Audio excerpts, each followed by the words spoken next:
I'm inspired by the work of Latour and Law, what might be called after-actor network theory, from post-phenomenology, and from new materialism. These two quotations really signal to me, first of all, in the Latour quotation, how humans and their non-human devices, if you like, are hopelessly entangled together. There is no point, no reason in separating them out. And Ide quote, who's a post-phenomenologist, actually underlines exactly the same phenomenon. So bear this in mind as I offer commentary on 5 or 6 examples of what I refer to as new mobile literacies, different instances of how the mobile assembles itself. So I'm going to begin with mobile babies, perhaps the logical place to start, but also a very interesting place to start, not least because mobility is a bit of a challenge for the newborn. Good babies are born digital, and that digital signature is a mobile one, and it often begins before the baby is actually born, as prenatal scans get circulated on mobile devices, on social networking sites. And not only that, babies pretty soon set to work as their wont, levering themselves up to interact with what is put in front of them. And quite often these days, what they interact with is itself mobile and digital, such as this interactive digital toy which attaches and detaches from the VTech baby walker, itself a device to encourage a different sort of mobility. It's part of a range of ELPs.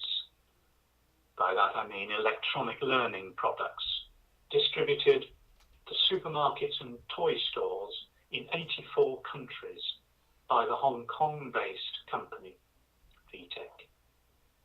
Let's have fun together, it sings, as it lights up.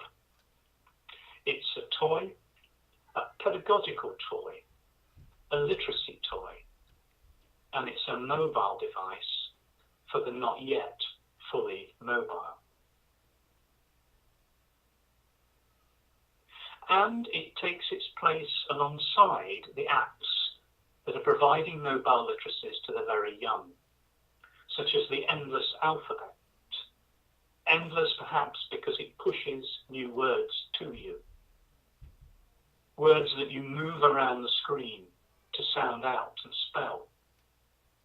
Who needs magnetic letters, or all those routines of phonic instruction, if our young enter our early years settings with letters at their fingertips?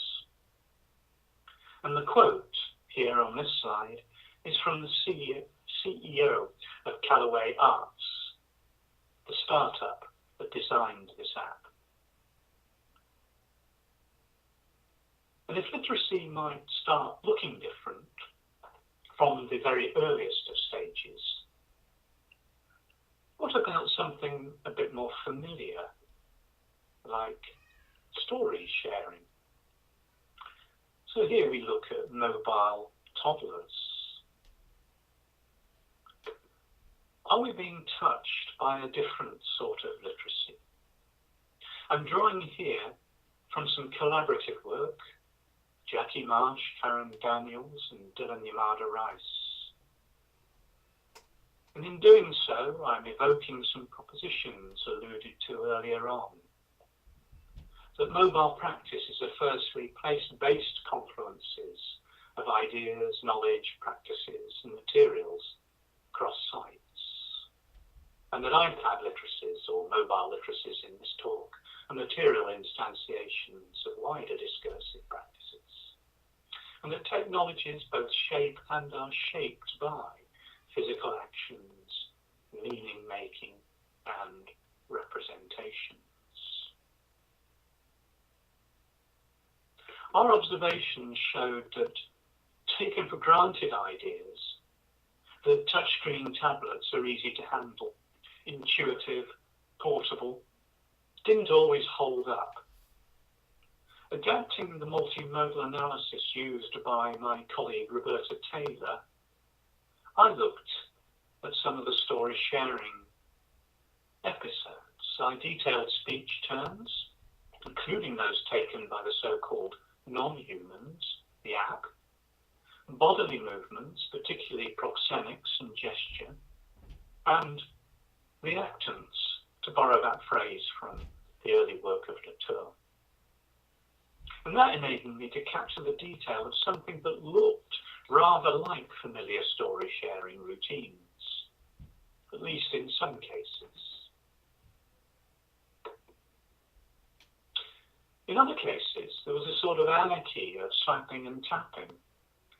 But as you can see, there is something about holding, something about pointing, something about tapping and swiping that is highly relevant to the study of mobile literacies. And work in this vein has continued in the work of Jackie Marsh and Dylan Yamada-Rice in the TAP project.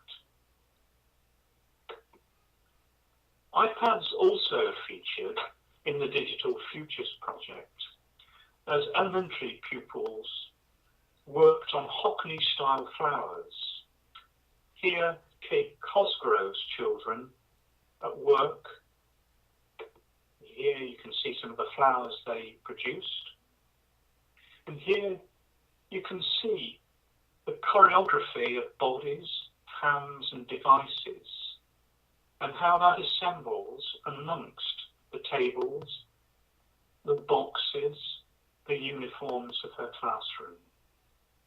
And in the children's blog posts, that last one at the bottom of your screen, on a now familiar theme, the touchscreen interface.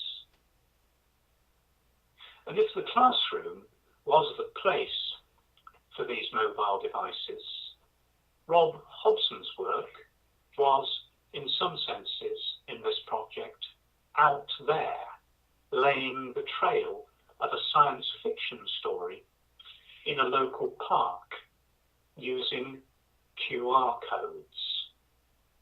So this shows the trail that the children set in the park. And as I looked back preparing for today's session at some video footage of this, what struck me was the intense physical mobility as children ran chaotically at full pelt across that park, mobile devices held precariously in their hands as they went from one hotspot to another. Another video from that project shows something a little bit more familiar. It's the popular newscast. C'est a genre, a popular newscast, the broadcast of the children's work in that park. Easy, so easy now to enact with cheap and available technology, video cameras, green screens and so forth, and very easily contained in the classroom space. So what happens when we break from this? Let's look at a story. In some ways, it's a tragic story, the story of a school that burnt down. But please note that no children or animals were hurt in this story. The fire authorities concluded that an electrical fault caused the fire at Cansmount. And this is a story of schools without walls. So the fire blazed all night as the school burnt to so many cinders. And that tragic event prompted the school staff to work with the community to create a sort of mobile school out of web-based resources and pop-up classrooms in any spare room that they could get their hands on.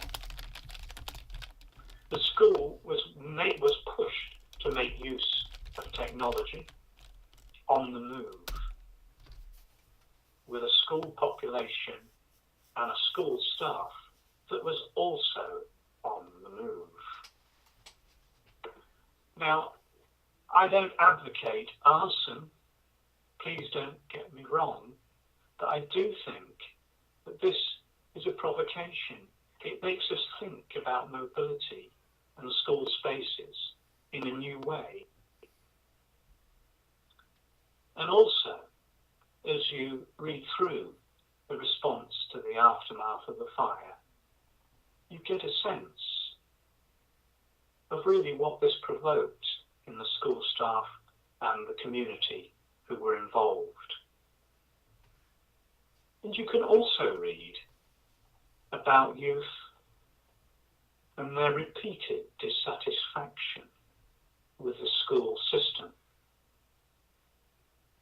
as they all wished at some point that the school would burn down.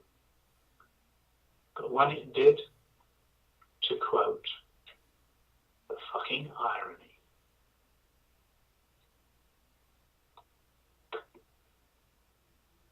So one of the things that came out of the Cancer Mountain project were some fairly straightforward pieces of learning for the teachers. That they could use mobile devices for doing some fairly straightforward things, such as photographing notes, presentations, capturing experiments and activities, the sort of things that you can't take away from the classroom project. They could also have fairly immediate, but also fairly durable responses to learning tasks. I seem to have caught up on a rather awkward phrase of mobile desk referencing, but kids were able to use mobile devices, as many adults do, to simply Google or search for the next piece of information. And there's also a more everyday sense in which we could use the mobile in order to navigate our way around different locations, different timetables, and different headlines. So perhaps there's a sort of dialogue between mobile literacies in the wild and how we might start to think of them in a school context.